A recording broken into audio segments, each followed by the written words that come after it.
Buenos dias y bienvenidos to Mayor Bracey's inaugural 2012 Latino Summit, One Community United. I'm Edwina Washington, Community Relations Director for the City of York, and I'm so happy to see everyone here today. Thank you all so much for taking the time out to attend today's event. Today's event is all about celebrating the uniqueness, fullness, and diverse culture of our Latino community. I encourage you to embrace today with an open mind as we work together on building upon the services that are presently in place by creating awareness and promoting the values of diversity within our community. Everyone should have been provided with a program that has an event survey that I hope everyone can take the time to complete for us today. On everyone's table, there should be suggested questions for our community discussion that will be occurring shortly this afternoon. Thank you all again for your attendance. This day would not be possible without each and every one of you. Without further ado, it gives me great pleasure to welcome up to the podium my colleague and friend, Ms. Elodia Barajas Cepeda of the School District of the City of York.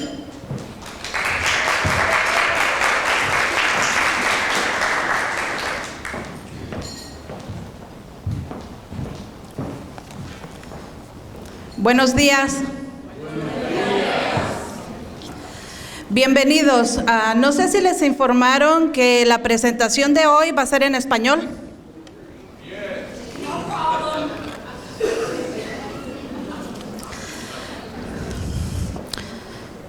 Bienvenidos al Latino Summit, One Community United. As Edwina said, my name is Elodia Barajas. I am the parent liaison for the school district of the City of York, also the chair for the York County Hispanic Coalition. Thank you so much. We really appreciate your assistance here.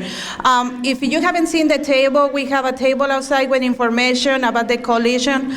Also, I see a lot of students. We offer a scholarship for students in 12th grade, so make sure you take the application. If you have any questions, let me know. I also can send it to any administrators that are in the room by email. As mi amiga Edwina said, today is about celebrating the diversity culture of Latinos in our community. As we Latinos are the largest minority ethnic group in the United States today, with more than 700,000 living in Pennsylvania, making valuable contributions to the Commonwealth and our nation through businesses, industry, politics, and education, among others. But we cannot do it alone. I encourage you to get involved. You will ask, why I should get involved? Because it's our city, our community, our neighborhood, our families. It gives me great pleasure to welcome to the podium someone that recognizes the Latino community and its needs, someone that is open-minded, someone that is not afraid to ask questions, someone that is not afraid to say, no, I don't know. Someone that is here today to hear from you, someone that I consider as a friend. Please welcome the Honorable C. Kim Bracey, Mayor of the City of York.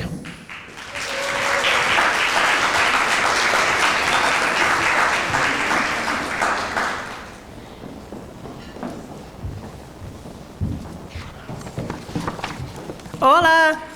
Hola. All right, work with me. Welcome to the 2012 Latino Summit. It is an honor to be here before you. In the spirit of the Hispanic Heritage Month that we recently recognized as well, we have an exciting and motivating day planned.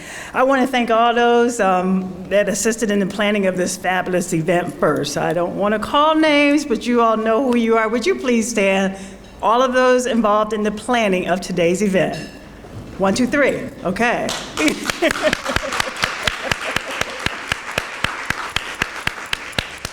This is our first ever event of this type, and we are thankful for you all taking the time out of your busy schedules to go behind the scenes, organize, and make things happen. Thank you also to our premier sponsor, the School District of the City of York, for your generosity. Again, we could not have done this without your support. And also the Texas Roadhouse. I hope everyone got a little appetizer card. We thank them for their support of this as well. Gracias to the City Council President, Carol Hill Evans, and Councilman Michael Helfrich for joining us as well today. We appreciate you being here. Upon taking this office, it was apparent that the richness and fullness of the culture of our York was experiencing a change, and a change for the better. Our York was growing, and at the peak of its growth was our Latino community, full of rich heritage and culture and great food, I might add, painting a more vibrant and complete picture of our community.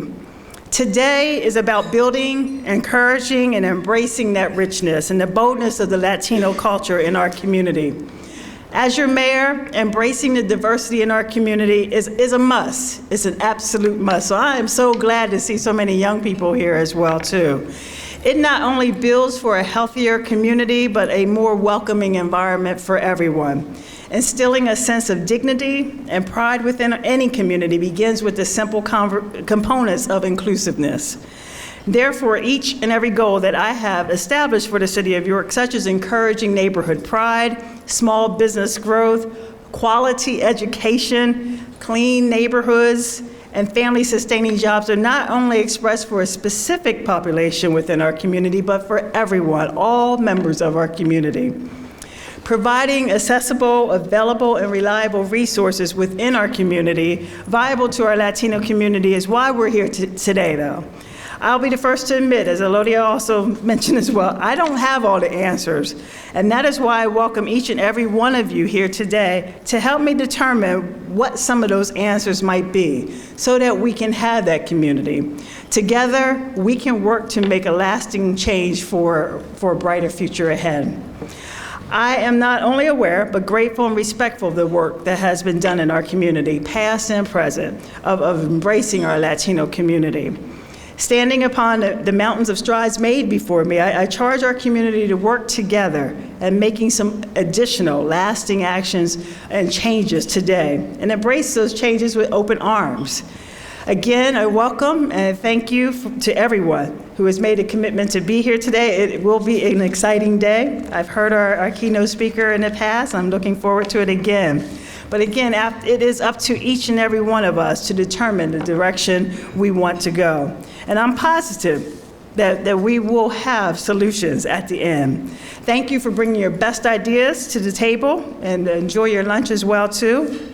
We will see you towards the end of the program and hear all about those solutions. And I need to remind anyone that doesn't know, today is the last day to register to vote in the upcoming election. And we have voter registration forms here, should anyone need one. Thank you very much.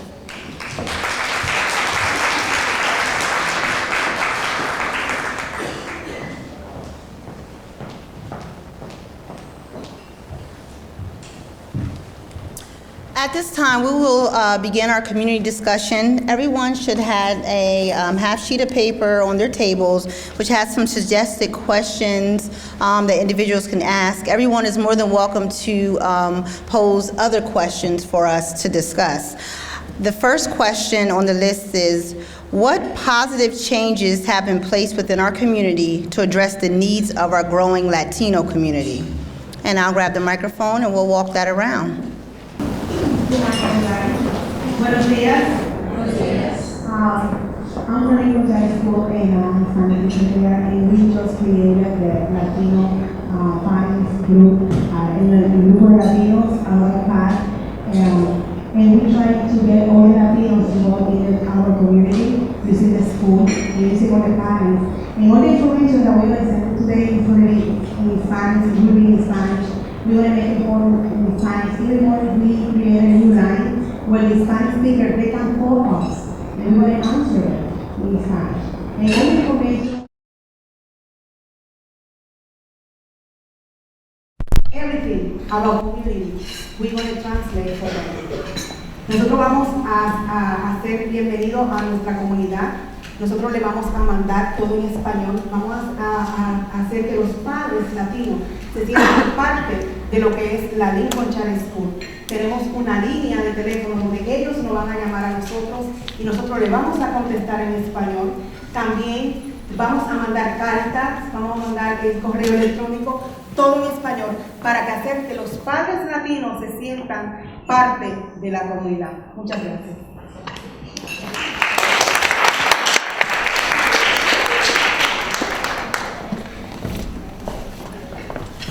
Anyone else have any resources or any positive impact that has been made in our community? My name is Rebecca Cook, and I'm involved in the arts community in York, and I have a question for people who are here. There's a dedicated group of people, but we see the same faces every time we go to things. How do we reach out and get other people who are not connected to the arts to come to our things? First Friday, it's free, it's open to the entire community.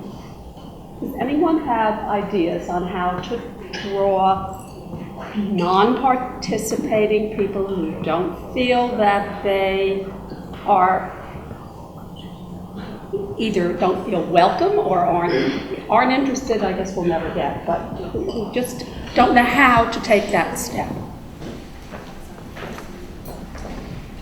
Good morning. My name is Dolores Abreu, and I do have, and I think it's a solution, or one of the solutions, and it's through the radio. We have 2 radio stations. One is the local radio, Radio Caliente, and me personally, I will be starting a local program called the Eco Latino, the Eco Comunitario, Community Eco. And through that radio show, it's gonna be like a way to let the people know what is going on in the city, any invitation, any event that is going on in the city, it can be announced in that show, and it's free. We also have the older radio show from Lancaster, but it's aired in York City, Radio Centro. You just send them an email with the information, plan, time, everything that has to be with the event, and I'm pretty sure they will let the community know. I think that will be one of the best ways to inform the Hispanic community and get them involved. Also through the schools. I think that's one of the best ways. Eloria is always open to pass information. The schools send the note, send the information, and that's in churches. Don't forget the church. Get the information to the church, and it will be out in the community. Make sure it's in Spanish. Can I add to that, please? Sure. I just want to answer the question, would be also to be a part of the coalition, Hispanic Coalition, giving information. I know that we, because I'm also a part of that coalition, we pass a lot of information along the agencies and people that are in our community to different events. I think we have to get more involved in those type of coalitions to bring out what it is that you want to give out to the community. I think the more information you give out, the better outcome you get. Okay, what challenges do we face in our community in providing assistance to our Latino community? I know we briefly mentioned information, but what other challenges do you think are present? I think that we also need, one of the challenges, we have a deficiency in resources. When I talk about resources, I'm talking about monies given to our agencies that provide services for the Latino population here in New York. I think we need to have, the monies from the state or other organizations to provide services that are like translation, other services that are to improve the quality of people that are coming in from other countries that are, coming in here to our city, and that we need to give those services to them. And I know that the money is a big issue now with a lot of cuts and fundings and stuff, but we have to be proactive in seeing what it is that we need to do to kind of help those. It's even if we have to merge services or we have to share information, how we do that to really get across what it is we need for our people.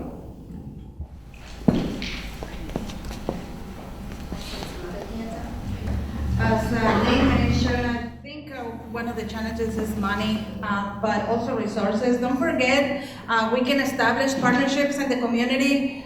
Just go and talk to your neighbor and see what type of services and how they are reaching out to the Latino community. One of the challenges that I see in the city is bilingual personnel. We don't see many bilingual professionals working in any of the offices in the city or in any organizations in the city. It is really few organizations that have bilingual personnel. So please, I encourage all the bilinguals to please apply for these positions that are available so we can better serve the Latino community. It is greater opportunities to establish partnerships, and money is an issue, but money is also not a solution. So please reach out to other community agencies to establish partnerships. Hi, my name is Maricel Rosa, and I work with Justice Works Youth Care. Like Elodia was saying, I agree that the fact that there are not a lot of Latinos representing us and in the community, I find myself that it's extremely taxing on us, the very few that we constantly have to interpret and translate and transport our families to the services that they need out there. I encourage the agencies, local agencies, to continue looking to hire additional staff, but I know for a fact how difficult that is because we're still struggling ourselves to have another individual in my agency to represent the community at large. I think that's extremely important. Also, I'm so glad to see a lot of young kids here at in this summit because you are the future, and it's extremely important that you educate yourselves so that you can then help us in the future. Because without the education, we can't have you out there representing us. And it's extremely important that we find additional staff. My name is Carlos Kelly, and I'm pastor in the city. I'm a police chaplain. And through the years, we've been trying to deal with the community. And one of the things that I believe is a difficulty is the approach to have an answer. There are offers in the city. There are resources that the people are not using. There is a problem for them to listen and react to the information. So I think that the institutions need to come out to be part of the community somehow, because I have seen by my own experience and many others, I have two institutions like Penn State with nutrition classes. I have WellSpan with a program for against the children's obesity right now in my own building. But they have all the resources, doctors working for their children for free, but people don't respond very well. The problem is that I think we need as institutions to be part of the community in a more natural way. So when the good opportunity of communicating that we have an answer could be heard and could be acted upon. So I think there is a serious problem. I mean, you have art. I think it's a wonderful thing to heal our community. Art is a wonderful option. And there are many other resources, Agency for Aging and many others, the schools, but there is a problem. When you bring the solution to them, they don't know you. They don't have, their life are not quite well defined, and they are struggling with themselves, so they need somebody who get them within their circumstances that they could trust. But they need to know you. And then they will probably accept your invitation to be part of this program, of this other. I don't think I have the whole answer of the thing, but I try to give what I have. Thank you. Hola. Annie Clark from Lincoln Charter in Halifax, and I wanted to touch on what you said. There's a big difference between being diverse and inclusive. We are diverse in York, but we are not inclusive. We expect people to meet us where we are, and we don't go where they are. And so I'm with you on that. I would think one of the things I would want to say to the agencies is you really need to push your services into the schools. At Lincoln Charter, we have 47% of our children who are Latino. So 350 children attending are Latino. So you can imagine if you were bringing us your service inside the school, it's going to make a huge difference in who's benefiting from that. I know York City has the same population as we do, and I'm sure that they would welcome services being brought into their lobbies. So, and I do agree with meeting people where they are. One of the biggest things that I did to make a difference at our school is every morning I'm on the playground. I'm not in the office. I'm shaking people's hands, hugging their children, talking to them. So I'm always trying to meet them where they are. So thank you. I'm Daryl Ritter from Logos Academy, 9th grade. I agree with you. I believe that we're a bit too secluded and the Latino community really isn't that open. But I would like it to propose a solution to that. I think that not only could people use their services to be put in the schools, that if you know Latino people, if you have a neighbor, I think you should be open to them, invite them to events, talk to them, get to know them better, befriend them. Also advertising maybe, perhaps, with radio advertisements and going to local news stations maybe to get them report on Latino events to spread the word out. Also having lots of frequent events, example, like just like this, and just inviting more Latino people to events so we could just have them more frequently, and yes. Good job. Good job.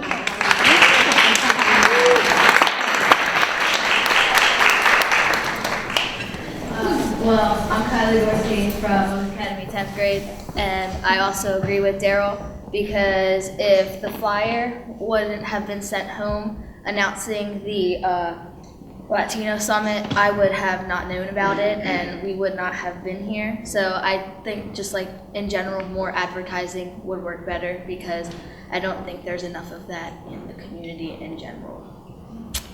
Yeah.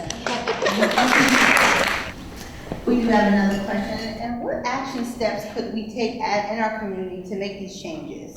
What things can we really do, can we work on, can we advance on in our community today, or say that we can do and work on today to actually make these changes come to fruition within our community?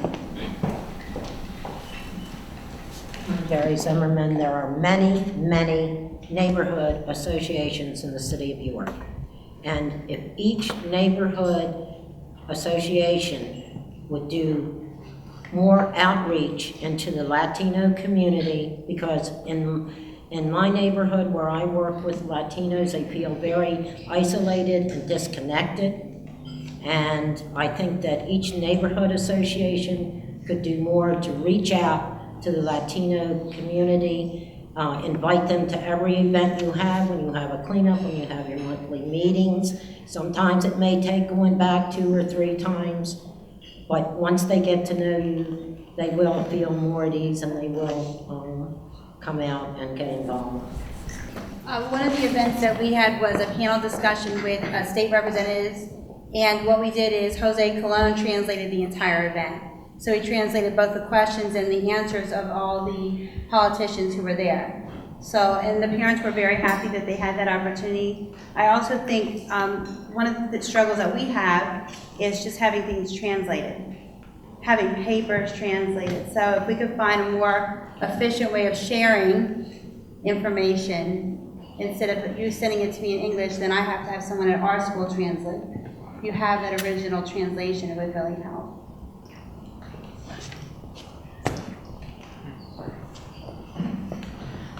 Also embracing and recognizing that Latinos doesn't make people from Puerto Rico, doesn't mean only Dominicans, or doesn't only mean only Mexicans. So we need to embrace the Latino culture, but recognize there are many Latino countries represented in your city. I want you to please learn. No, everybody is undocumented.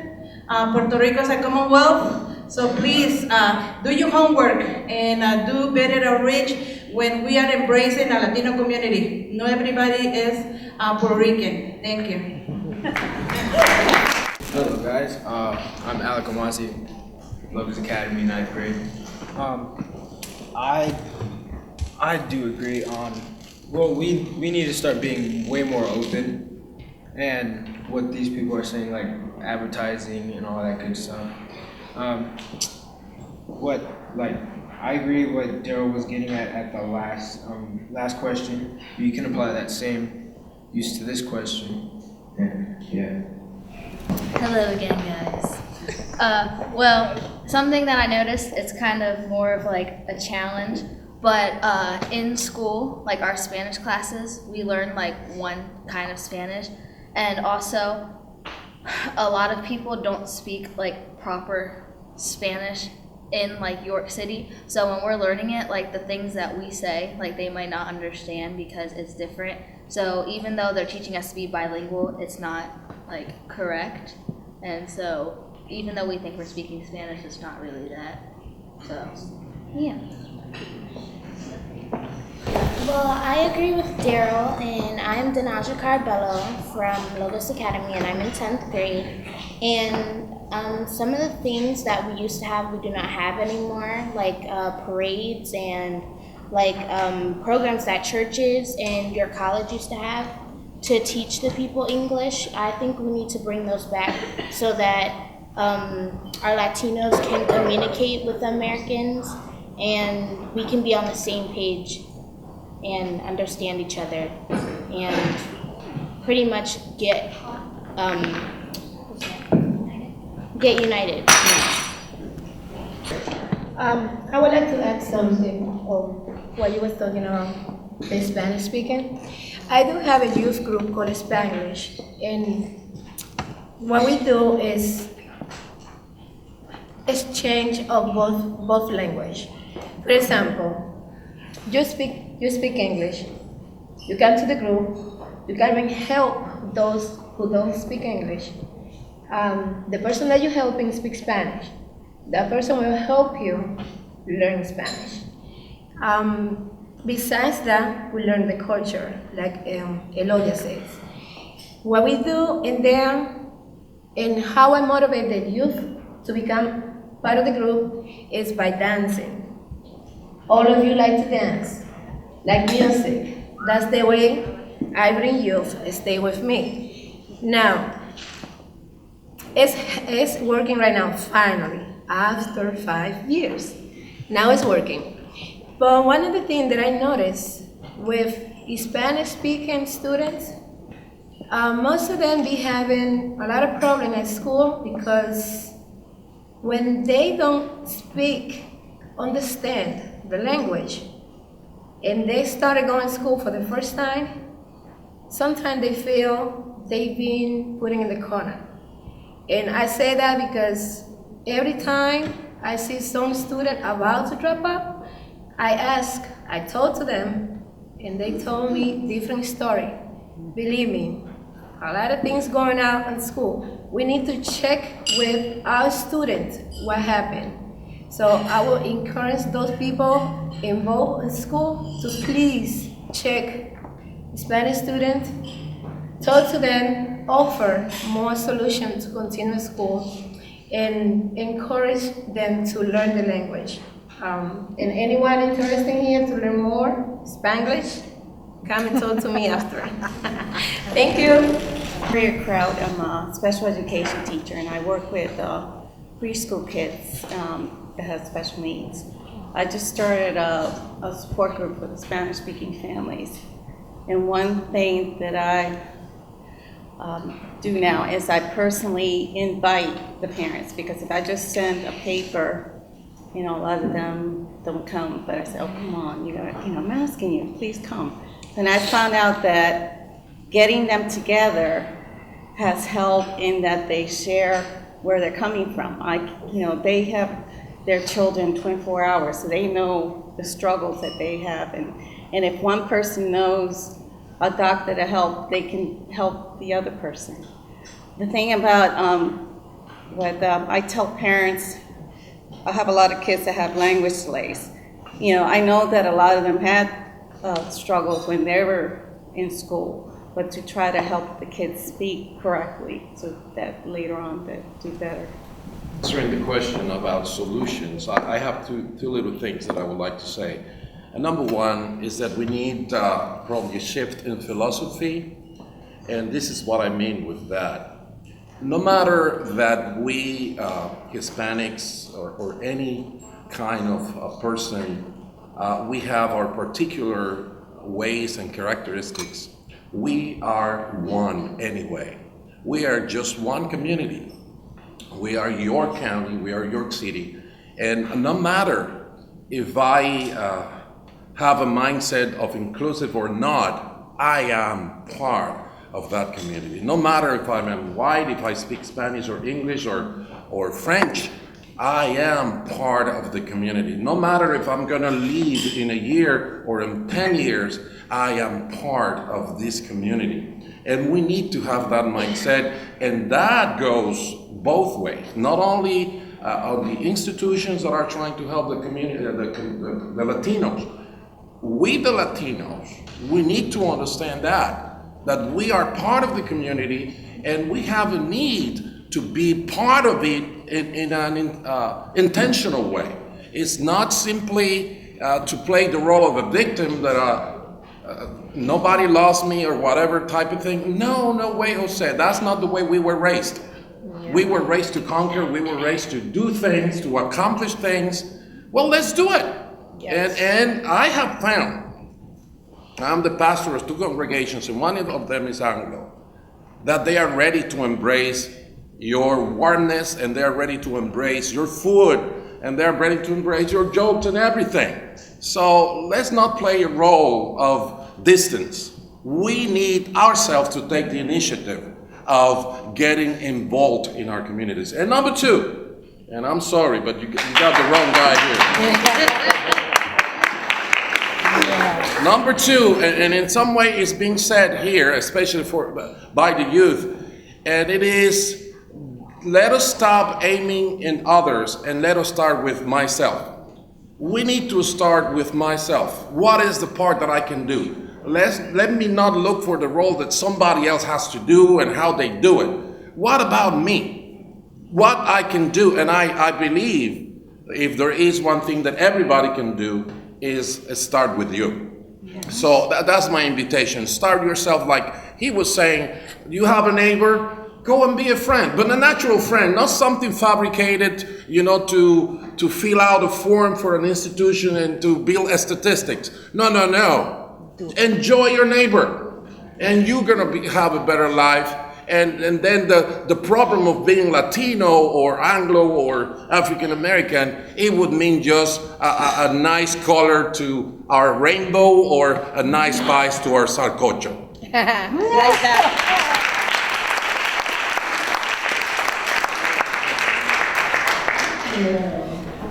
I'm curious to know whether or not collectively we can come up with a plan to create a team that will then offer the opportunity to train agencies in this area, the cultural sensitive training from individuals of different backgrounds, el puertorriqueño, el dominicano, el ecuatoriano, algo que represente en sí la cultura de York, y que vayamos a diferentes agencias para que ellos tengan el sabor of who we are, que entiendan. And this is being part of that Spanglish, that bilingual, that we switch back and forth, and you have to be able to keep up with me. That doesn't mean we're speaking about you. That understands that when our voices get elevated, I'm not ready to fight.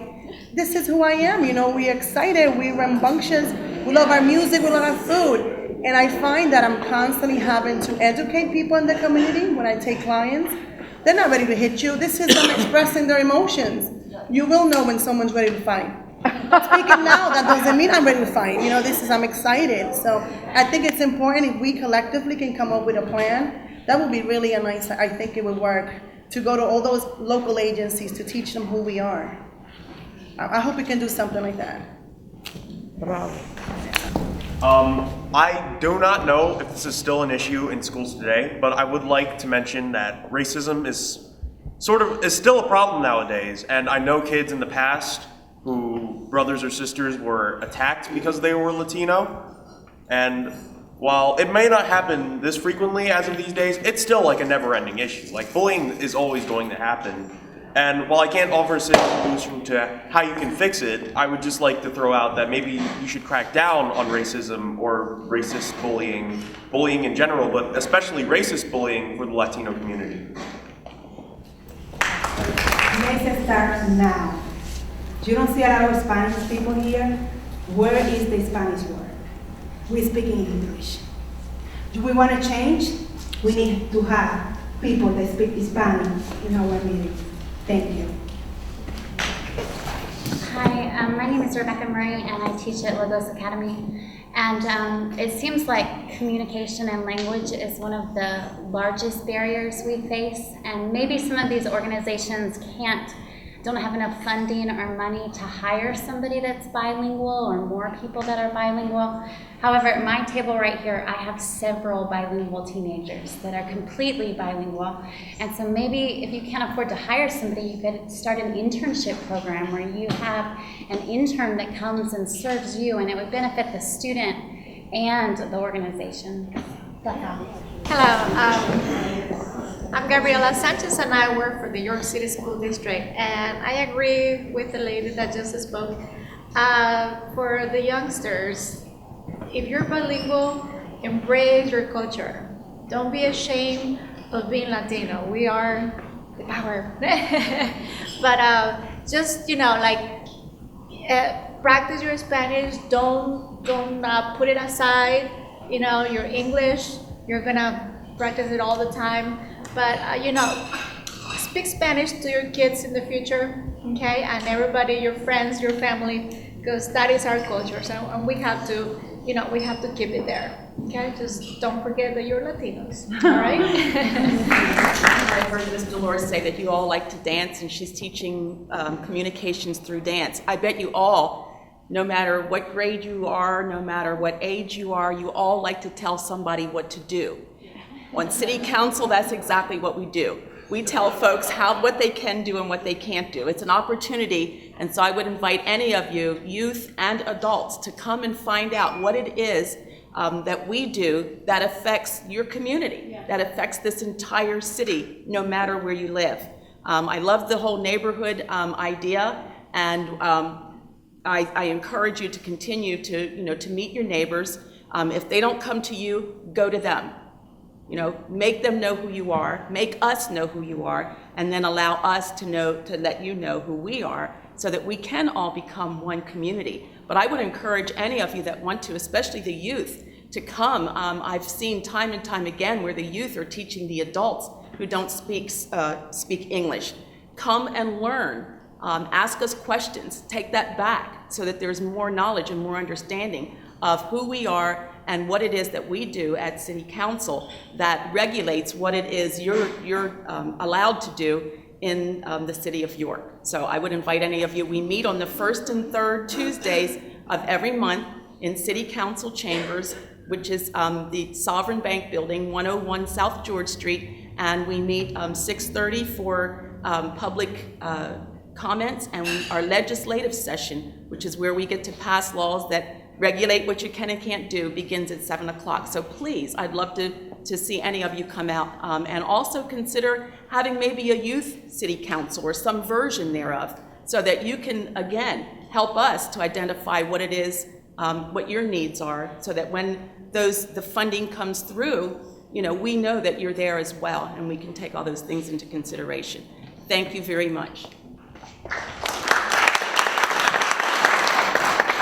Y necesitamos representación de la comunidad latino en el City Council. Hi, good afternoon, everybody. My name is Rose Ayala, and I come from New York. I'm working with the Bronx Dominican Day Parade for the last 24 years.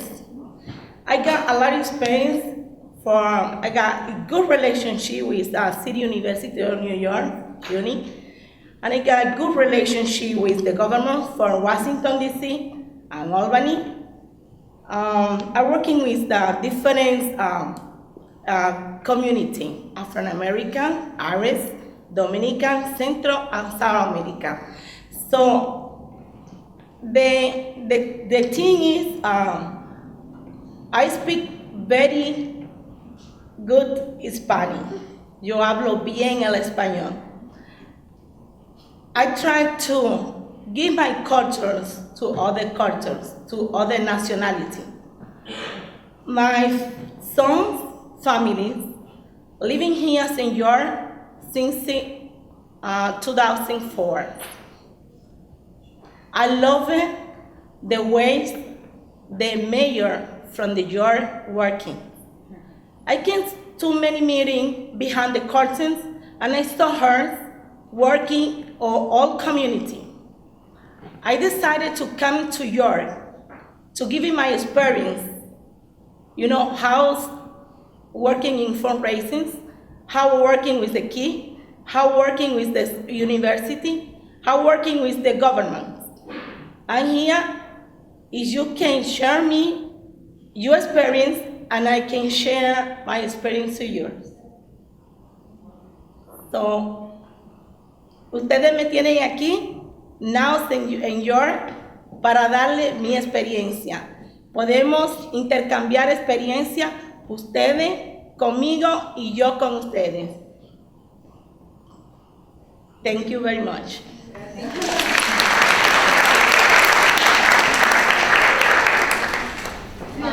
Well, kind of have to touch on Daryl's thing about bullying.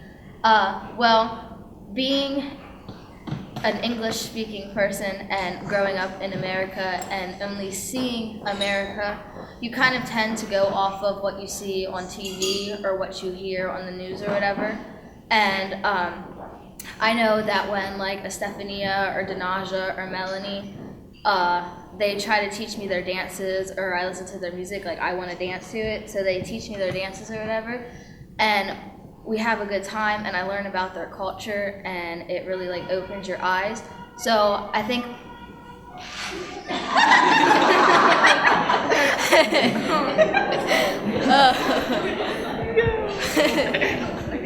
but yeah, I just think that if a lot of people like learned about the culture and didn't just take what they see off the TV and assume that that's how every Latino person is, that it could just be a better place. The end.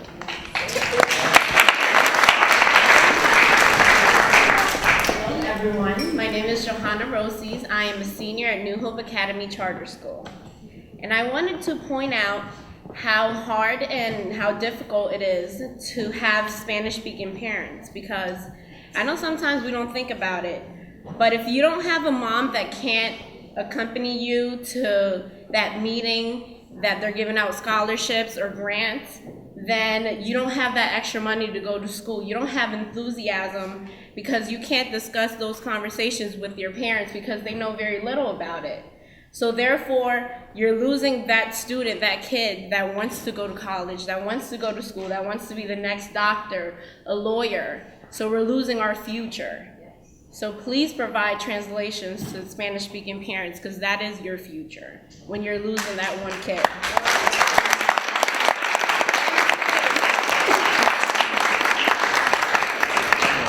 That's why I am so happy to work at Lincoln Charter School, because we do provide translation, and we're gonna try to do 100% translation for the parents, and not only for the benefit of the parent, just for the benefit of our students. Thanks. Y lo voy a decir en español, que esa es una de las razones que me siento orgullosa de trabajar en la escuela Lincoln Charter. Y ahora mismo estoy muy emocionada con las palabras de ella, porque queremos hacer un grupo que se llama LLPAC, que es para los padres latinos, y es para darle la información 100% en español a los padres. No solamente para el beneficio de los padres, sino para el beneficio de nuestros estudiantes. Gracias.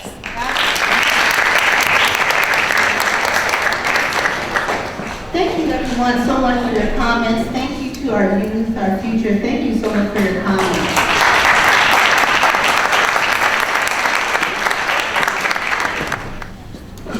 Without further ado, I will be announcing our keynote speaker for this afternoon, Mr. Carlos Ojeda Jr. has been named one of the most dynamic speakers under the age of 35 in America today. He is a community advocate that has worked extensively with high school and college-age youth, spreading his message of education, leadership, community activism, and entrepreneurship. He is also a published writer, poet, and speaker. Carlos received his bachelor's degree in business management with a minor in marketing and a minor in law from Bloomsburg University, as well as his master's in business administration with a focus in business development, entrepreneurship, and organization development from Kutztown University. He took on the role of Assistant Dean of Admissions, Latino School and Community Liaison for Kutztown University of Pennsylvania, and helped to increase the enrollment of students of color from 4.6% to 16% in 3 years. Then he went on to become the youngest, first, and only Latino business professor in the history of the university's College of Business. He then served as project coordinator of the Kutztown University ARE-YTO project and as the director of the Latino Business Resource Center. He has served on several boards and commissions and is the founder and president and CEO of Carlos Ojeda Jr. Inc. and Cool Spink LLC, yet still finds time to be a devoted husband to his wife and dedicated father to his sons and be committed to his family and his community. Without further ado, I welcome up Mr. Carlos Ojeda Jr.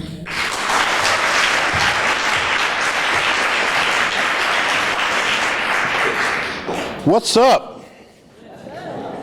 No. I need to do a sound check. I need to make sure that you can hear me and I can hear you. So clap once if you hear me. Okay, no, we got a little harmony problem here. Okay, we got rhythm, but we got rhythm, right? I need harmony. Clap once if you hear me. Clap twice if you hear me. Clap 3 times if you're ugly.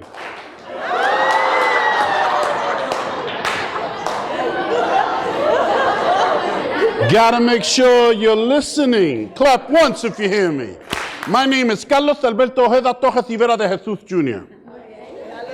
But you don't gotta worry about that. All you gotta remember is that my name is Chu. That's what my friends call me, and we friends now, so you can call me Chu too. I grew up in Newark, New Jersey, right across the river from New York City. You could see the skyline from my house. But growing up, you couldn't tell me that, because I thought I lived in Puerto Rico. Everybody in my neighborhood looked like me, just like me, talked like me, ate the same food I did, listened to the same music, danced the same music. I never, ever saw white people, except on TV and in the malls. And when we saw them in the malls, we were like, look, white people. Juan, take a picture, we could put it on Facebook. Because that's all my neighborhood taught me. And when you're growing up, you only learn what your neighborhood teaches you. And you can't be blamed for that. But you can be blamed for letting it stay that way. Because life changes. And we live in a world that is varied and diverse. And we must embrace that, and we must change with that. And when I was 10 years old, my life changed forever.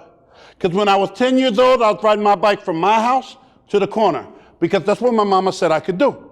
And I have one of those scary, little, militant, mean-looking Puerto Rican moms that if you don't do what she tells you to do, she kills you. Don't laugh. My mom had a semi-automatic chancleta. She was gangster. All right? She was gangster.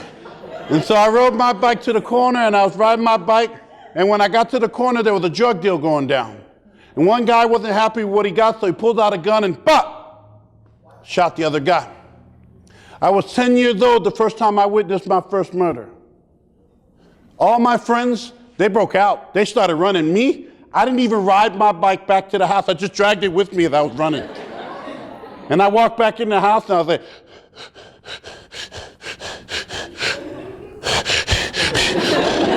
you know, my mom looked at me and she said, "What did you do?" And then she realized that it wasn't me, because she heard the sirens. And the cops came and they started canvassing the neighborhood and asking questions. And then my dad walked out. Now my dad is this tall, diesel, evil-looking, dark-skinned Puerto Rican man. So ugly, he deserved to be on America's Most Wanted.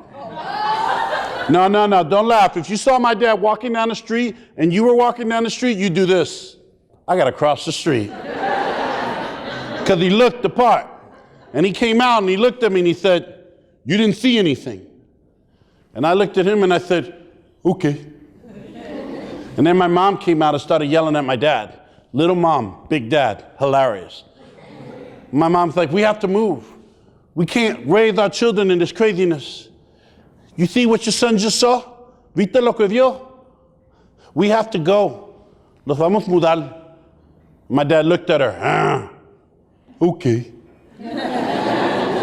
And they packed me up. Everything I knew and loved. Moved me from the only place I called home. Moved me from the New York City skyline all the way to a place called Reading, Pennsylvania. I saw horses and buggies on their way to Reading, Pennsylvania. And I was like, holy crap. Because there was crap on the road from the horses on the way to Reading, Pennsylvania. And I was mad. I wanted to go home. And my mom's like, "Mijo, this is home now." And it got worse when they took me to school. Because it was my dad working and it was my mom that had to take me to school. And they took one look at the way she was dressed.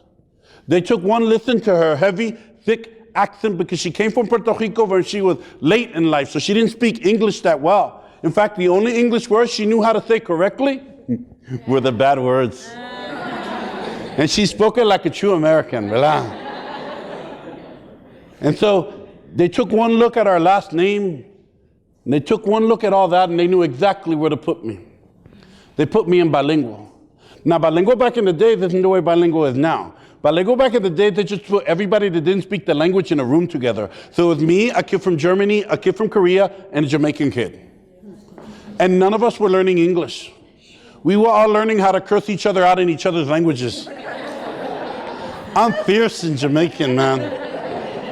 Really. And after a while, I started getting bored. And I started looking at the regular classes. And I made an awesome discovery.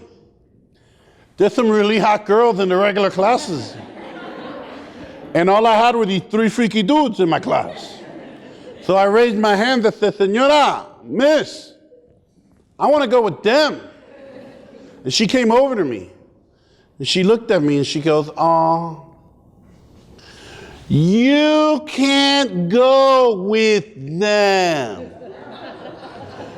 You aren't from around here."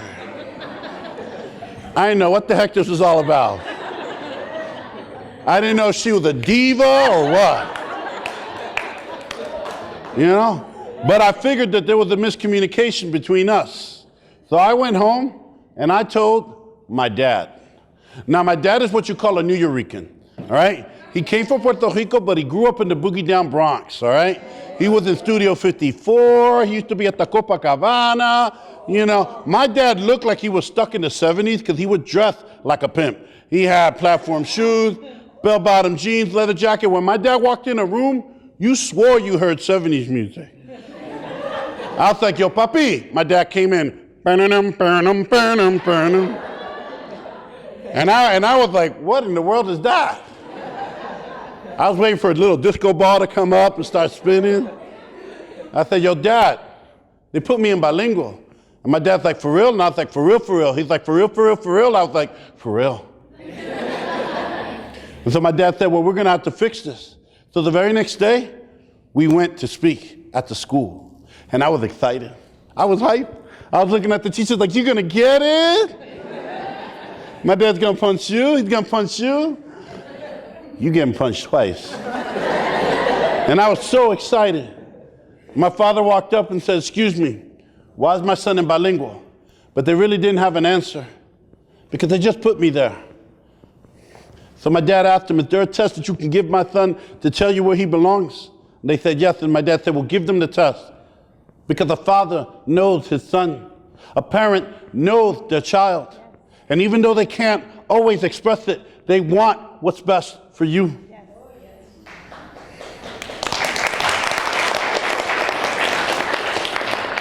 So they gave me the test. I aced it. I spoke English and Spanish, wrote English and Spanish, read English and Spanish. Man, I dreamed in English and Spanish. I even speak French now. Je parle le français. J'ai étudié le français pour 6 ans. Voulez-vous coucher? Now, let me stop. So they apologized to my father and said that they would put me in regular classes on Monday. My father looked at them and said, thank you. Have a nice day. And he started to walk out.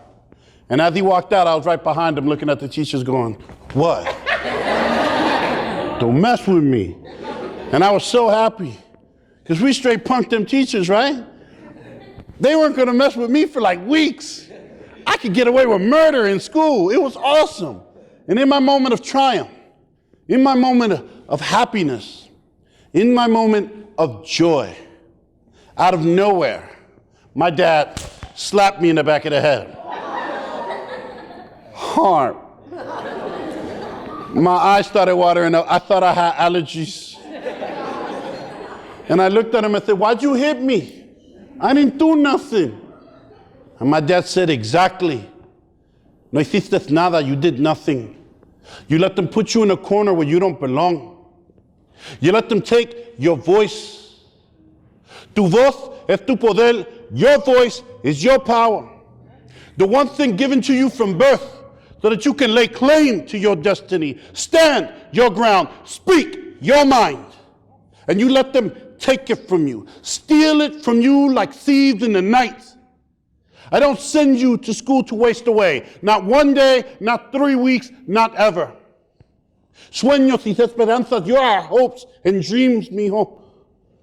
Your voice is your power. Tu voz es tu poder. See, somewhere along the lines, your generation and my generation, we've grown silent.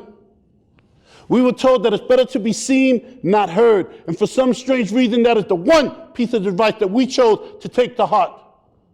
That our opinions don't matter, that our voice does not matter, that we should just sit back, relax, and let the adults run the show. But every time I look at the newspaper, every time I look at the news, it isn't right. Our communities are plagued by ills whose answers and solutions are in this room, sitting silent, being obedient. Don't get me wrong, your generation is mad declarative. You be on Facebook all the time dropping periods. OMG, Romeo is so hot, period. So nasty, too strong. Not realizing that the question mark is far more powerful than the period. You've got to ask questions. You don't know something? You raise your hands. You ask the question. You need help, assistance, instructions, resources, directions. You need something, you ask for something. You raise your hands, you ask the question. You see something going down that's not right, some sort of injustice. You see bullying, you see something that needs to be corrected. You question it because your voice is your power. With that voice, you can ask questions. Questions give you answers. Answers give you knowledge, and knowledge gives you power. Woo!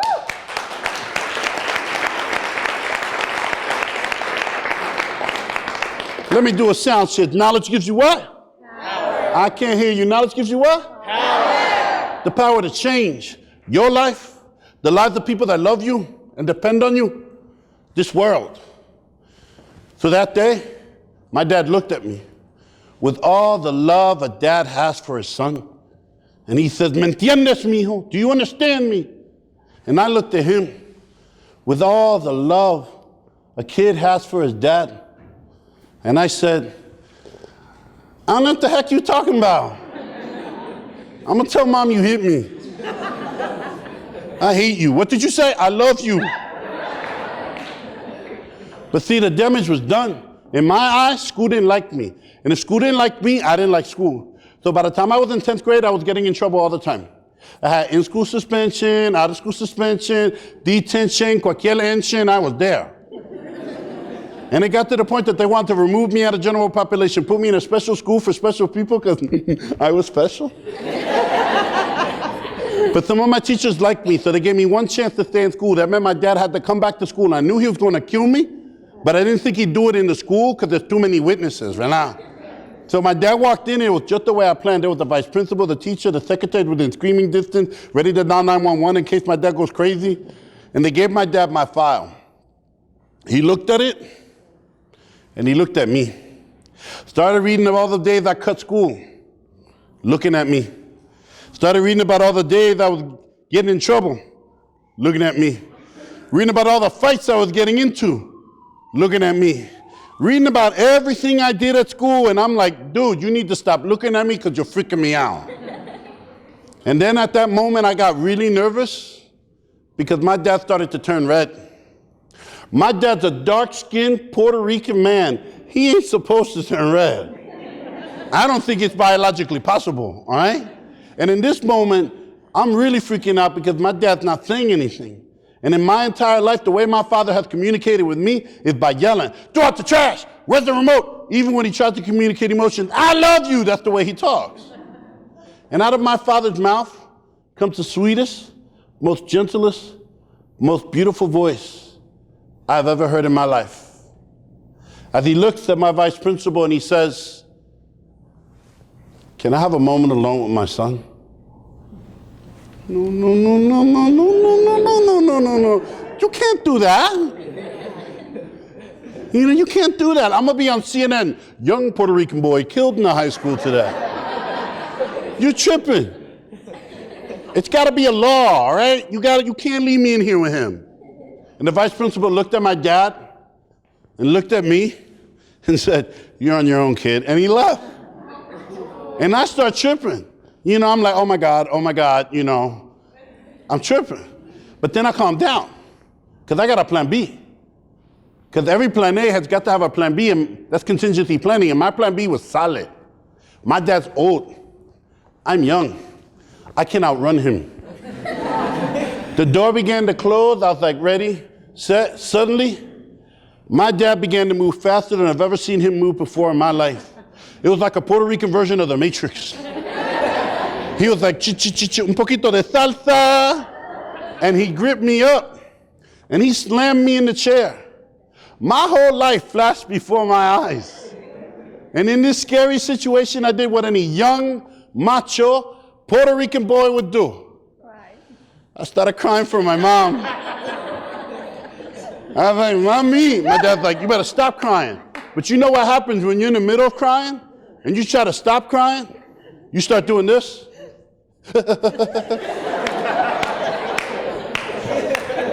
And the more you try to stop, the worse it gets, because you start doing, you know. And then what do your parents do? They ask you a question. Why did you do this? And this is the way you sound. You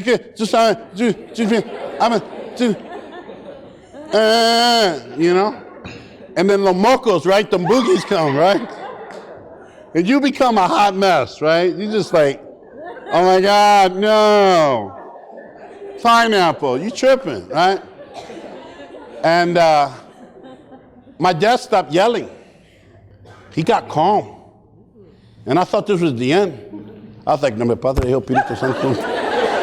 You know, I was mixing prayers together. I was just doing whatever.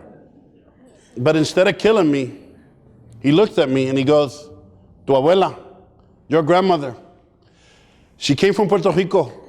And she did not speak any English. Could you do that?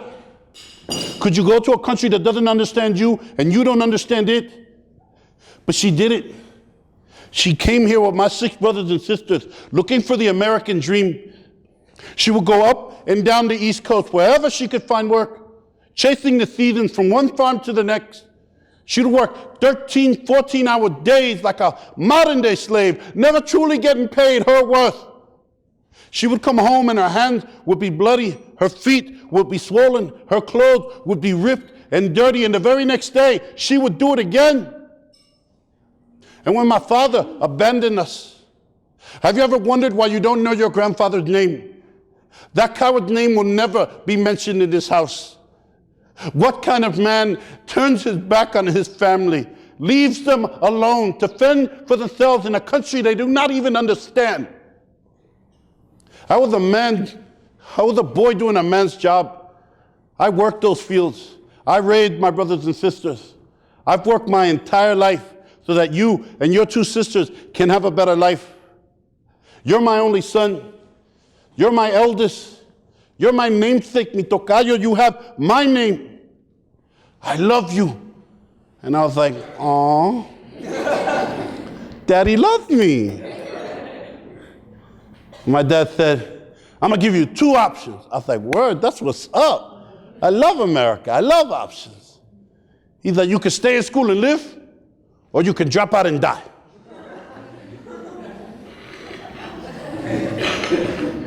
Carried a 5. Dad, that doesn't add up. Those aren't options. He wasn't lying though. In America, you drop out of high school, you make $10,000 less a year than someone who graduates high school. $10,000 a year. That is a lot of money. In America, if you drop out of high school, you make $1 million less over your lifetime than someone who graduates from college. That's crazy. I can't even wrap my brain around that number. That's like the lottery. Ooh, Jesus, you'd lose it. You know? In America, that is reality. But back then I was like, whatever, Dad. My friends are dealing drugs. I could do that. You know that in America, the average drug dealer only makes about $3.75 an hour based on a research done by the University of Chicago. $3.75 an hour. You might as well go work at Burger King, you know? Have it your way, right way at Burger King now. But they're 7 times more likely to die in their own neighborhood than someone serving in active duty in Afghanistan. So I got a better chance to survive to put army fatigue, go halfway across this globe, fight people and shoot people and kill people that I don't even know for reasons I don't know than I do in my own neighborhood. Psh, I stayed in school. I didn't have to be brilliant to know that. But my dad didn't say anything about being an honor roll. He didn't say anything about being on the, straight A student or National Honor Society. He didn't say anything. Heck, he didn't even say I had to be in class. He just said I had to be in school. So I went to the bathroom a lot. 10, 15, 25 times a day. I was always in the halls. I see my boys, what's up, Papa, how you doing? Go up to the girls, be like, Mama, how you doing? So you can imagine my teacher still didn't like me. My 10th grade geometry teacher called me the greatest piece of garbage he had ever seen in his life. And that was my favorite class. I was told that I would never amount to anything, that I can either become a beautician or a mechanic, that I was either going to drop out or die but never graduate. But check it. From the moment you're born until you die, someone's always going to try and label you. Yes.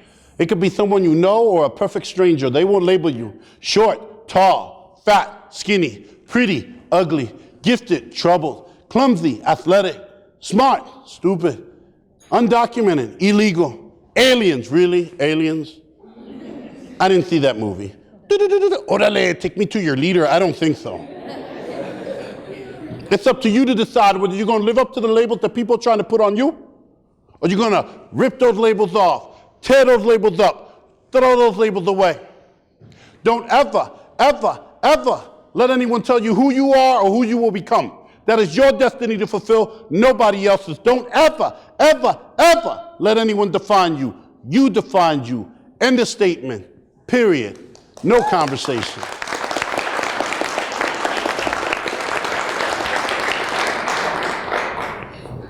But I didn't have anybody telling me that then. So I believed her. I was like, whatever. I guess I'll be garbage. I did barely enough work to get out of high school. And by 12th grade, I wasn't doing anything. Until one day, this really hot girl walked by. And I watched her. And she walked into a room. So I followed her. And I started kicking game. Mama, you look fly. Mama, you look good. I'll drop an A game, and this lady, she was watching me. But I didn't care, because I wanted this girl's number. And I was dropping my best lines on her. I was like, baby, your daddy must have been a thief, because he stole all the stars in the skies, and he put them in your eyes. Don't try to take that. That's copywritten, all right? That's mine. And I got the girl's number, and I felt all good, and I was about to walk out, when that lady who was watching me, she just jumped right in front of me and said, you're going to go to college. And I very respectfully, very politely responded, me duele. Are you on crack? Do you know who I am? I'm not the kind of person that goes to school. She said, don't worry about that. You're going to go to college. I said, miss, I don't know what you're smoking, but we can get in trouble for that here, okay? I'm going to lunch. And I went to lunch, and I'm kicking it with my friend, and I'm having a good time, and all of a sudden I get this pain in my stomach. You know the pain you get when something bad's about to happen? Kind of like women's intuition or Spider-Man, spider sense. You just know something bad is about to go down. And all of a sudden,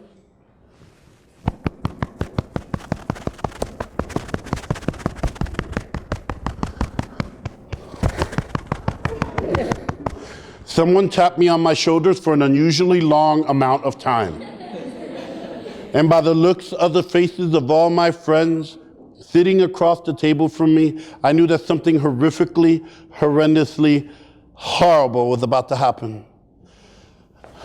The crack lady had found me. And she took me back to the guidance office. She started talking and talking, but it felt like I was trapped in Charlie Brown. Because I was like, wah, wah, wah, wah, wah, wah, wah. I said, miss, I don't know what the crack has done to your mouth, but I don't understand you. So peace to you and your crack pipe. I'm out of here. And I went home, and when I got home, my mom was cooking my favorite, arroz, gandule, chuleta, tostones. I don't know if you noticed, but me and food, we have an intimate relationship. I'm trying to break up with her, pero no me deja. She don't leave me alone. And I tried to grab some of the food. My mom's like, wait for your father. And I was about to walk out of the kitchen. I got some Doritos and some soda, and I was just about to walk out when the phone rang. And my mom picked it up. She started talking that crazy Spanish. You know what I'm talking about. So fast you don't understand. Looks like her head's going to blow off. She's like, dime qué? No me diga. ¿Verdad que no? And at that point, I was like, yo, I'm in trouble. I'm about to walk out. And as I'm about to walk out, she says, Carlos. I was like, dang. You know what? She could be talking about my dad. We got the same name. So I keep walking. And then she called me. She called me by my nickname. No parent should ever do this to a child. It's criminal. Choo-choo! I mean, do I look like a train? Do I got smoke coming out my butt? So at this point, I know I'm in trouble.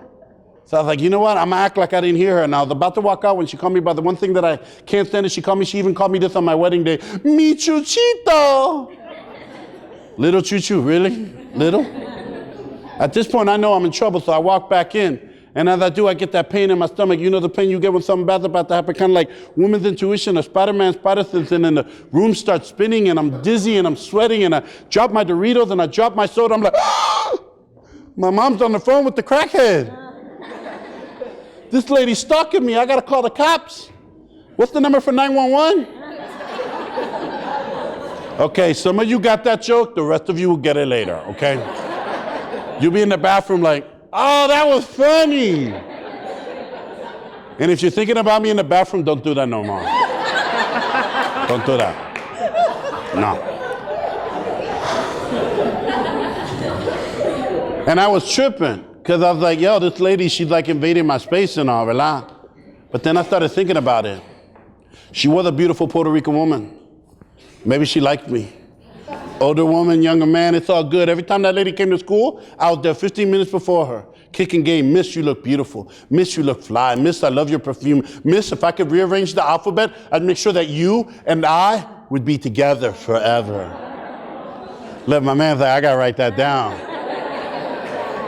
That's poetry, ¿verdad? But now when that lady was talking to me, I was hearing her. When she was speaking to me and telling me things, I was listening to her. I need to go to college. I need to do something. And she invited me to go visit her school. Free day out of school without getting in trouble. Man, I was there. I was excited because I got to be completely alone with her. I made a special mixtape of love songs just for the trip. Love songs from the 70s, 80s, and 90s because I wasn't sure how old she was. I wanted to cover all the bases.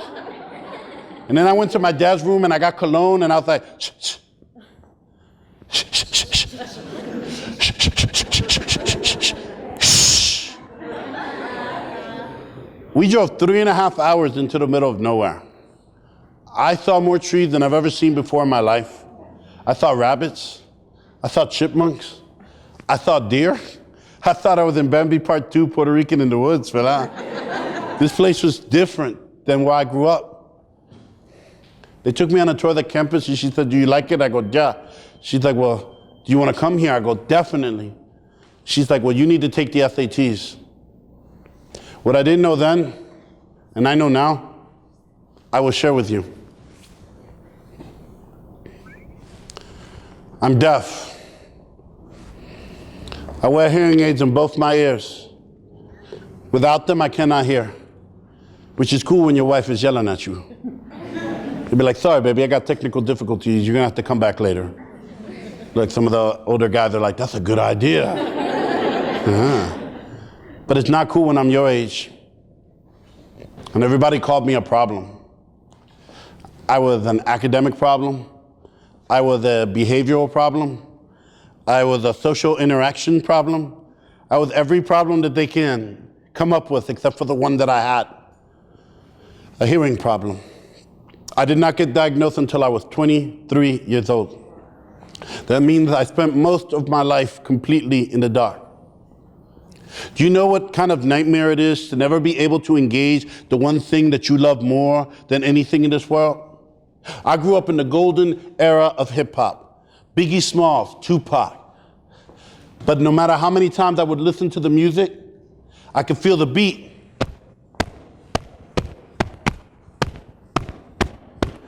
But I could never catch the lyrics. They would always escape me. So I would ask my friends, can you write them down? And they thought I was crazy. I said, no, man, write them down for me. And it's like, why, man? Just listen to it. No, papi, write it down. And they would write it down, and I would learn them by memory off of the beat. It was all a dream. I used to read Word Up magazine. Because that's all I had, was a dream. I mean, really, how many deaf hip-hop stars do you know? All my dreams faded away like the sounds I would hear, distant, far away. So here I stood in front of this lady, and she's like, you need to take the SATs. All I heard was S-A. I didn't even hear the T, and I was like, I ain't writing no S-A. And she's like, no, S-A-T. But I didn't even know what that was. I wasn't even supposed to be walking on that campus. I wasn't supposed to be talking to that lady. I wasn't supposed to take that bus trip. I was garbage. I was just another statistic. But you know what I did that day?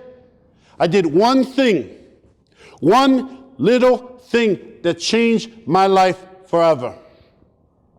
This. Miss, what the heck are the SATs? And she gave me an answer. And that answer gave me knowledge. And knowledge gives me what? Power. Power. Enough power to ask another question. And I kept asking, Miss, when are the SATs? What are they? How much does it cost? Can I take them? Where do I take them? What the heck is a number 2 pencil? Is a 3 pencil better than a 2? I don't know. I just started asking every freaking question I could. A month later, she signed me up. I took the test. A month after that, I got the test results. And I was scared to open them because I thought I failed, because the test was hard. But anything in this world worth having is worth struggling for. But I wouldn't open the letter. Because if it said that I was stupid, then it wasn't me pretending to be stupid, it was me being stupid, and I couldn't handle that. So I put that away. And the very next day, I was in my room, and my mom was in the kitchen, and the phone rang. And she started talking that crazy Spanish. Dime que, no me diga, ¿verdad que no? And she lost her damn mind. She came running up the steps, kicked down the door, start kissing on me, hugging on me. Ay, Dios mío, mi papi, ay. And I'm thinking, my dad's coming upstairs to kill me. My mom's here to say goodbye.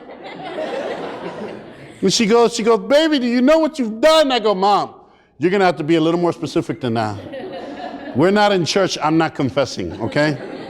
And she says, stop being dumb. Go downstairs. Go pick up the phone. So I walk down the stairs slowly, making sure my dad's not waiting to ambush me downstairs. Because in order to whoop me, he had to catch me. And I have been watching the Animal Planet. And I learned that the gazelle that gets away from the lion is the one that throws another gazelle in the way, right? So when my dad would chase me, I would throw a chair, a table, my little sister. I had 2 sisters, so I always had a spare. But my dad wasn't there. My dad was working that day. Every memory I have of my father is him working. Getting up at 5 in the morning to go to work, coming home at 12 o'clock to eat lunch, going back to work, coming home at 4:30 to comerse esa comida sabrosita that my mom used to cook, only to go work overtime. I never knew what overtime meant, but I knew I hated it, because it meant that my dad wasn't going to take me to a baseball game or to a movie. He didn't even have time to throw the ball with me.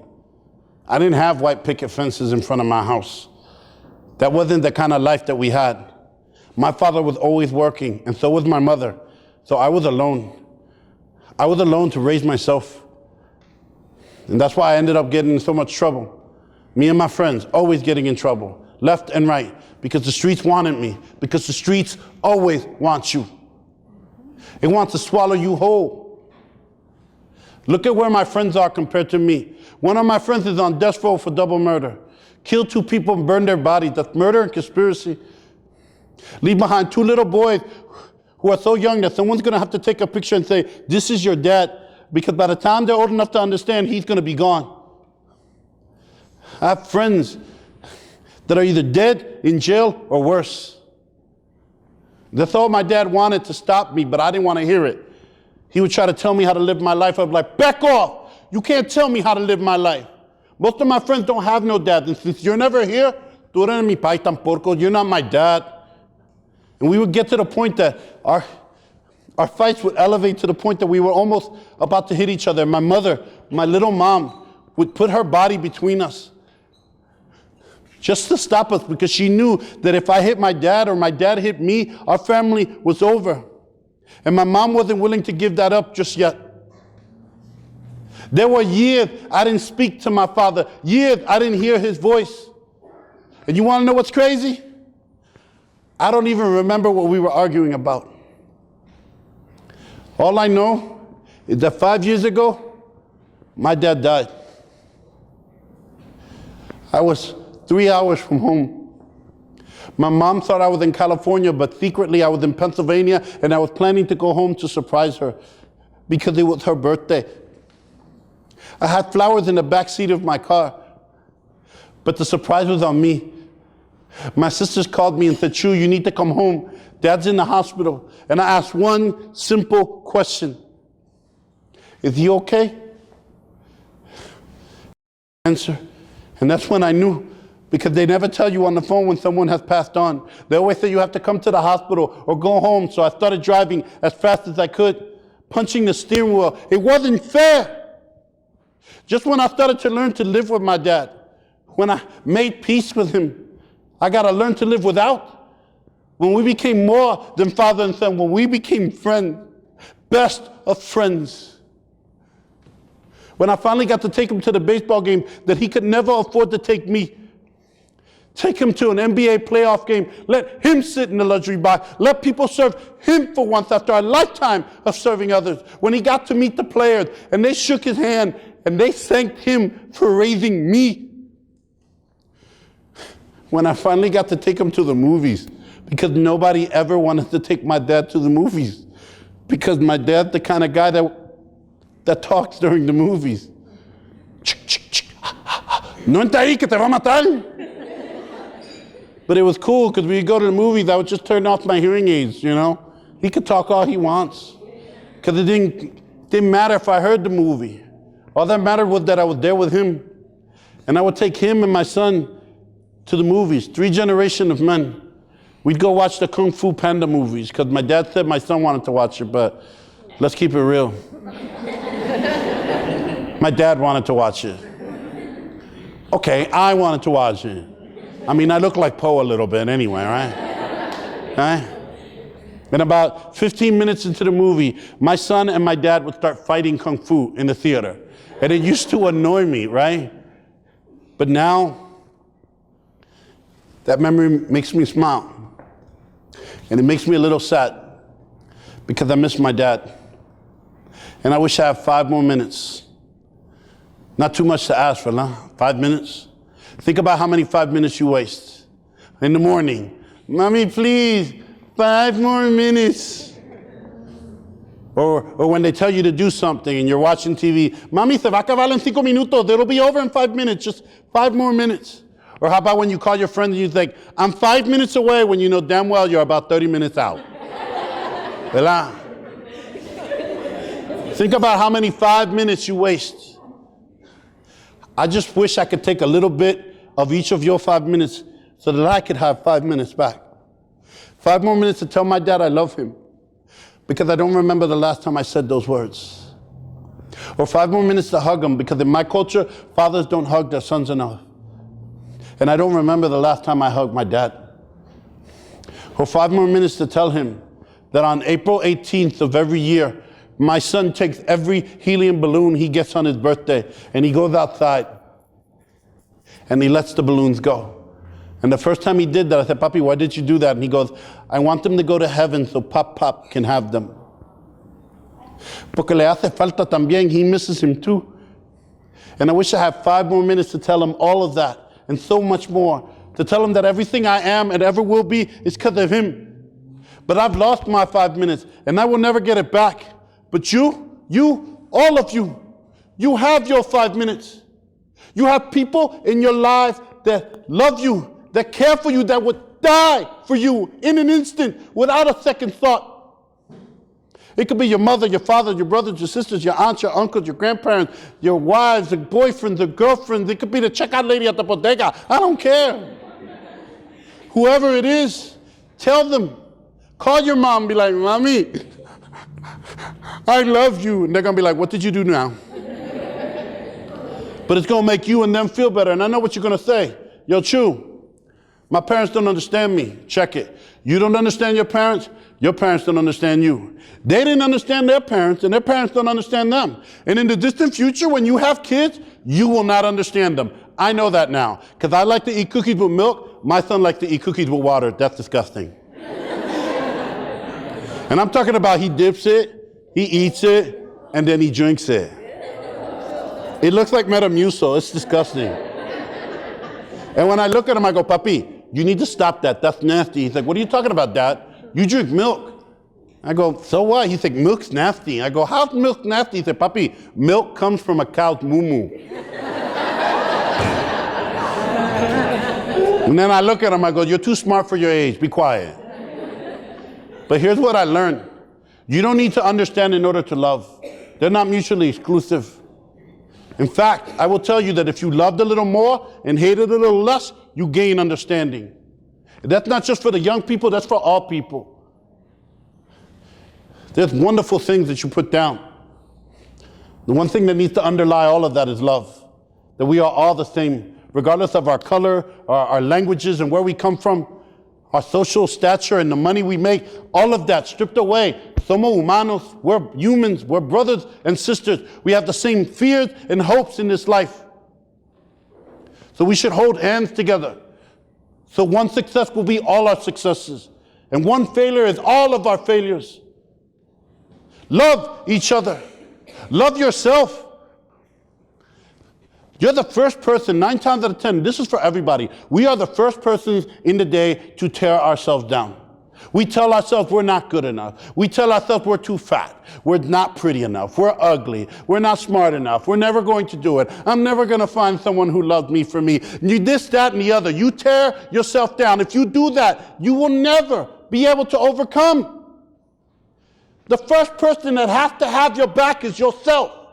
So tomorrow morning, when you wake up, look in the mirror and go, you are so sexy.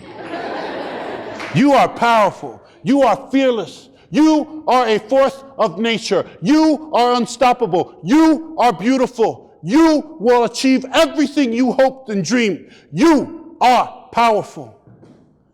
Try that. Tell me how the rest of the day goes.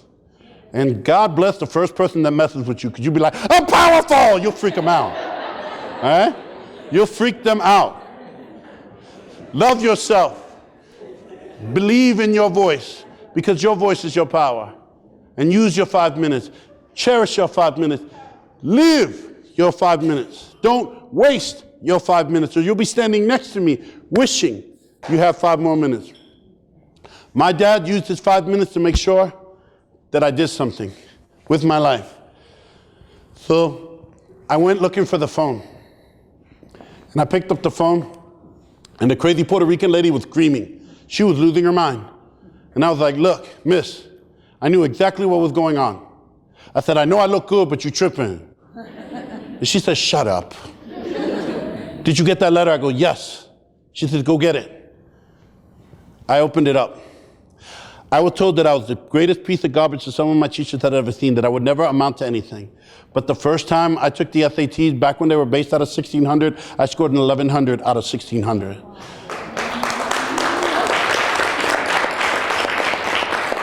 That meant that I could go to college, that I wasn't garbage, that I was my father's son, that was his hopes and dreams.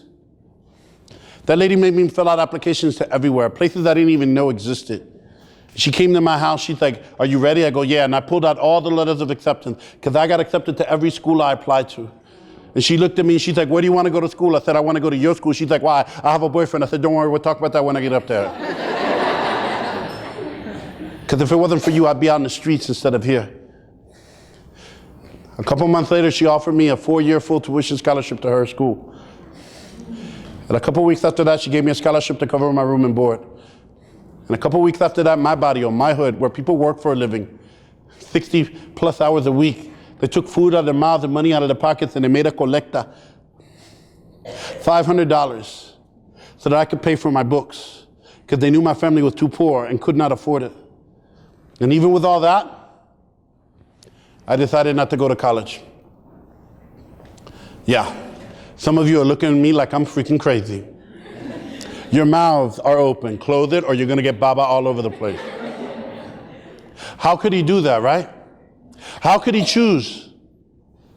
But you do it all the time. In the choices and decisions you make, opportunities are presented to you. The mayor is in the room, and she asked a simple question: what can we do to improve? You had an opportunity to voice your opinion. And they had to coax you. They had to say, come on.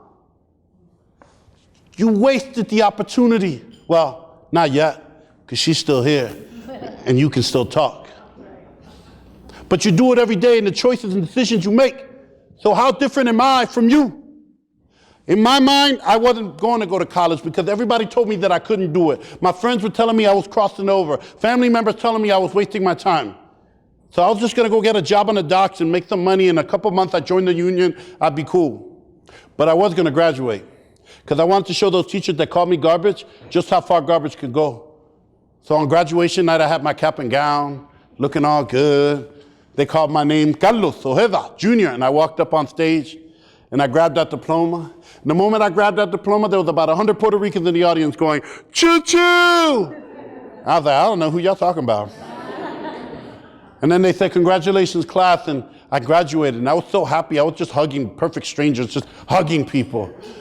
And then I got sad because I realized that most of my friends weren't there. But then I realized I wasn't alone because my family was there. And I went looking for them. And I couldn't find them because it was so crowded. And everywhere I looked, I couldn't find them. Before long, I started to cry. I didn't know why I was crying. But then I heard my mom call my name, Chuchu. And for the first time in my life, I felt proud of that name. Who was I to ignore that name? Who was I to be ashamed of what my family called me with love and honor?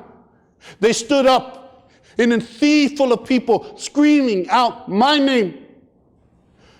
I owned that name from that day on. That was who I was. And I followed her voice until the crowd parted. And I saw something I had never, ever, ever seen before. My dad was crying. I had never seen that man cry. Family members had passed away and he never shed a tear, but here he stood with tears in his eyes, and before I could say anything, he gripped me up almost violently. Like he didn't know how to hug somebody. He hurt my neck. And my mom tried to grab a picture of it, but she got knocked to the side, so the picture was a little bit off. But like most things in life, you don't realize how important a moment is until it's gone. I lost track of that picture. It didn't mean anything to me until he was gone. Then it was the only picture I wanted. And I looked everywhere for it. Everywhere. Every roll of film, every memory box, everywhere. And I never, ever found it. But my mom did.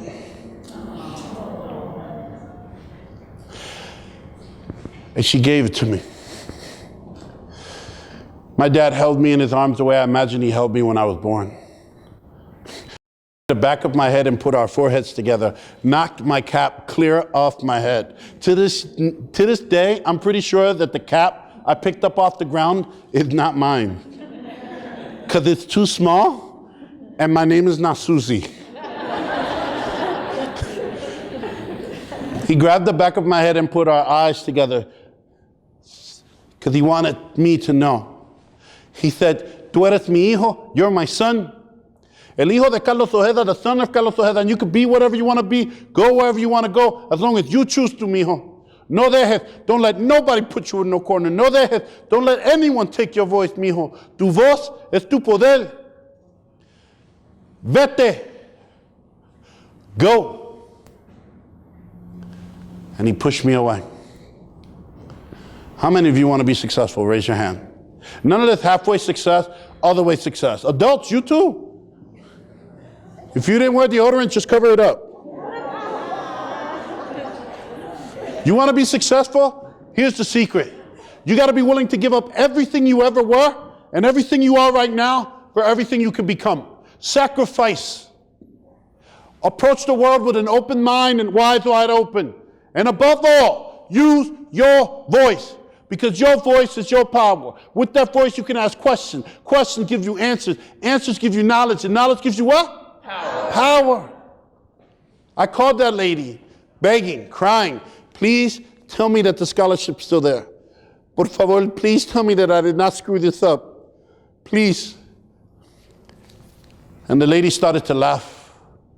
And I was like, "That's kind of cold." And she said, "I'm laughing because your father sent a deposit 2 months ago. He sent $150.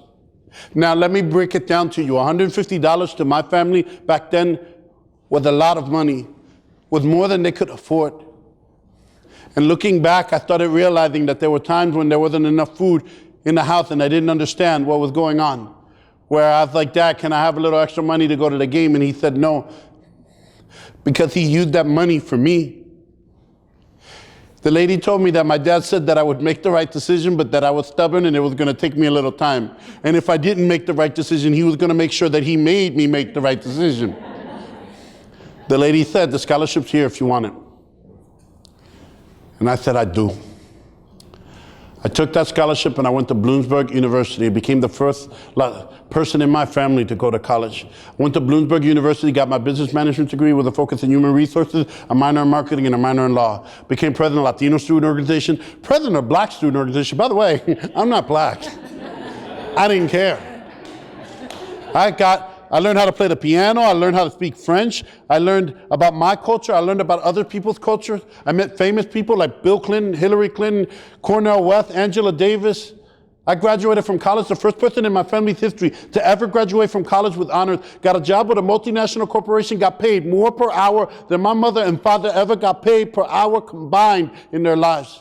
Left there to go back to school, went to Kutztown University to get my MBA, my Master's in Business Administration with a focus on business development, entrepreneurship, and organizational behavior. As a business consultant for my university, helped start 5 businesses in my community. And at the age of 25, I started my first business. At the age of 27, started my second. At the age of 30, started my third. A couple years ago, started my fourth. At 23, I became assistant director of admissions at Kutztown, so I could become that crazy Puerto Rican lady for a whole bunch of other people, except I'm a dude, all right?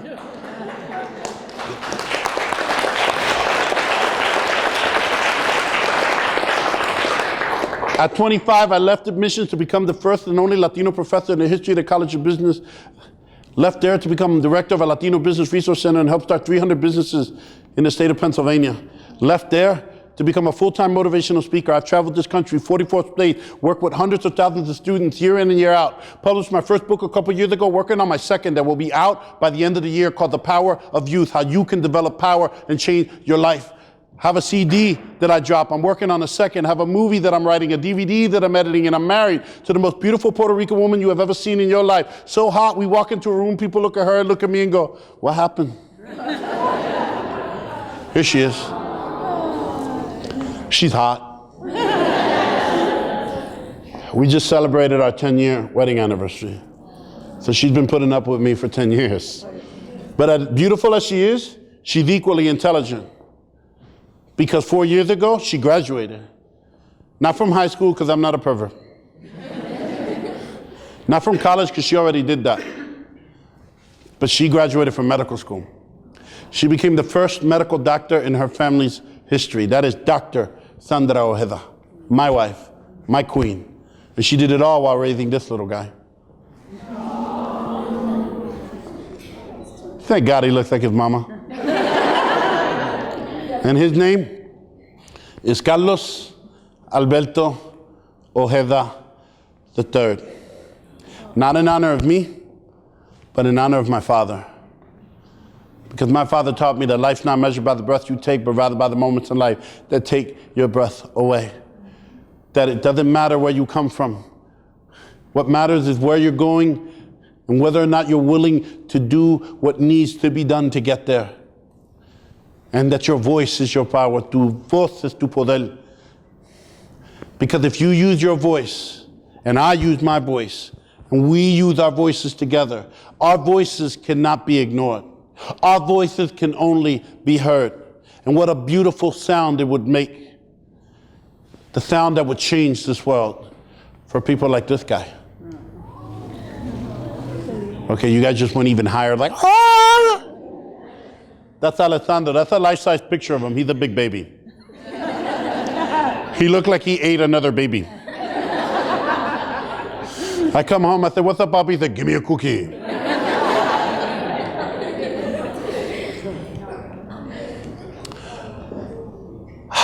Let me keep it real. Last Wednesday, Alessandro received his first hearing aids because a couple months ago he was diagnosed with an even worse condition than mine, which meant that he began to lose his hearing almost from the moment he was born. And when we went to talk to the doctors, you know what they told me? Oh, he's gonna have problems. He's gonna be an academic problem. He's gonna be a behavioral problem. He's gonna be a social interaction problem. Sound familiar?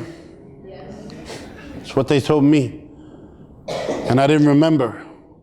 All I heard was that my son was going to have these problems, and in my mind, it was my fault. Even though it wasn't, I believed it was because, you know, it's my fault. And I went home devastated until I walked in, and he saw me, and he turned around and he goes, da da da da, ladies and gentlemen, it's me. Give me a hug, Daddy. And I hugged him, and it melted away. And 2 days later, when the evaluators came, you know what they found? They found a 3-year-old with a 5-year-old's vocabulary. A kid who knows how to use the computer and the iPad, who knows how to use Siri better than my wife. Actually, I caught her asking him for help, and she will never live that down. A kid that can read, loves to write, loves to perform, loves to sing and dance, has a hell of a sense of humor. Because he goes, knock, knock, and I go, who's there? He goes, banana. I go, banana. He goes, banana. Yum, yum, yum, yum, yum, yum. And then I realized, nobody told him that he couldn't do it. Nobody set the limits. Nobody said, you're going to be a problem. Nobody said that your voice does not matter. So you know what? He made it happen. So me and my wife turned around and looked at the doctors and said, back up. He's not going to be a problem. He's going to be the solution. He's going to be the answer. Because no one will tell my son that his voice doesn't matter. Because his voice is his power. And your voice is your power. And my voice is my power. And our voices are our power. Because with those voices, we can ask questions. Questions give us answers. Answers give us knowledge. And knowledge gives us power. Knowledge gives you what? Power. I can't hear you. Knowledge gives you what? Power. I can't hear you. Knowledge gives you what? Power. That's the voice of change. That's the voice of the community. That's the voice that will change this country. Let it be heard. Let it be heard. Thank you.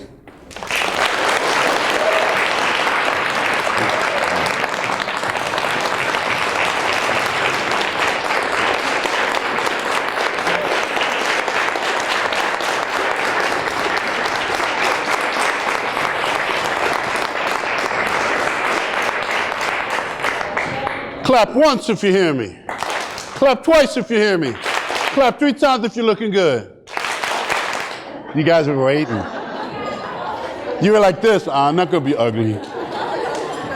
I wanna give you something before I leave. On my webpage, coolspeak.net, like cool, oh my God, you're so cool. Speak, like speak. Coolspeak.net, I have a resource page. Parents, this is for you. This is for anybody that needs it. That resource page has free resources for kids to help them achieve their goals. I got free SAT prep programs. I got scholarships. I got career advice. I got online college fairs. I've got scholarships. I got information for undocumented students. I've got every resource that we can find. Whenever we find one, we put it up there. If you sign up for it, you will get emails. Whenever we get a new resource, you will be notified of it. All right? Free resources to help you achieve your dreams. There are videos on there if you want to laugh and cry or laugh and cry at the same time. You know, we got blogs, everything. My Facebook and my Twitter on there. Holler at me. All right? We could be like LOL, BFF. All right? We could do that. Hit me up on Twitter and Facebook. If you ever need questions or advice, you can always call me. Parents, need help understanding your kids? Because I know you do, because they're crazy.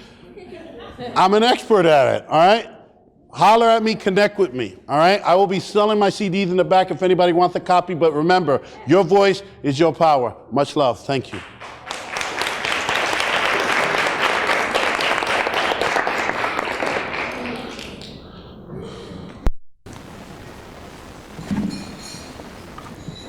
Buenas tardes.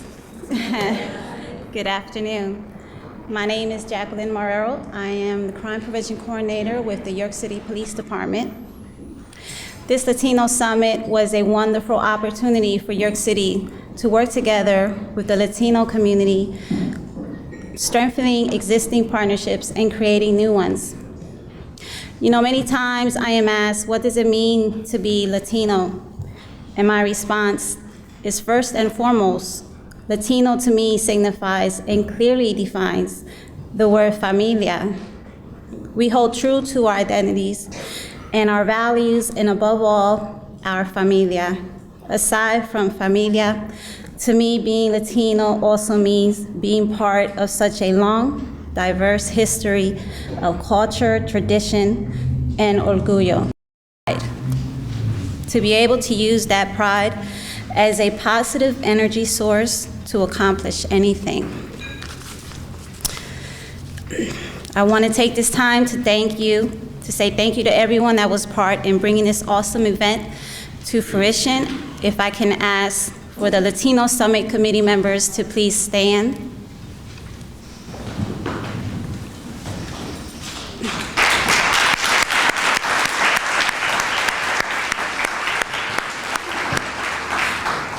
Thank you again for your dedication and your support of Mayor Bracey's vision for the City of York. Thank you to our sponsor, the York School District of the City of York, for your support for the 2012 Latino Summit.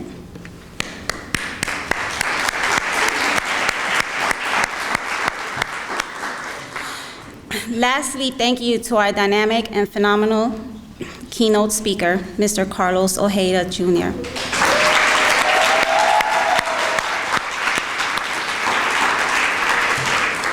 Your message this morning was inspiring, uplifting, and encouraging for our community. As Mayor Bracey stated in her introduction, today is about moving forward and embracing change towards one community truly united. Change cannot happen until we all truly become inclusive and welcoming of the diversity within our community. Thank you.